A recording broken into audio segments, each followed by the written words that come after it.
আসসালামু আলাইকুম, কেমন আছেন সবাই? আজকের ভিডিওতে আপনাকে দেখাবো আপনার ভিডিওতে কোন অপশনটা চালু করলে আপনার ভিডিওতে ভিউ বেশি আসবে। চলুন দেখে নেওয়া যাক। প্রথমে আমরা ক্লিক করব ফেসবুকে ক্লিক করার পরে আমরা চলে যাব প্লাস আইকনে। এখান থেকে আমরা চলে যাব রিলসে যাওয়ার পরে আমি যে কোনো একটি ভিডিও আপলোড করব।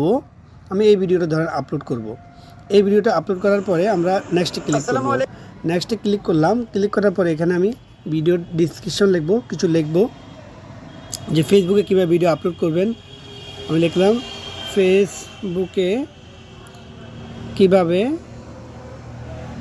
ভিডিও আপলোড করবেন এটা দেওয়ার পর আমি কয়েকটা হ্যাশট্যাগ দিব। হ্যাশট্যাগ দিলাম, আর একটা হ্যাশট্যাগ দিব। হ্যাশট্যাগ দেওয়ার পরে আপনারা চলে যাবেন, স্ক্রল করে নিচে চলে যাবেন। নিচে যে আপনি লোকেশন দেবেন, এটা হচ্ছে এটা মেইন পয়েন্ট। আপনাদেরকে যে কথাটা বলতেছিলাম আমি,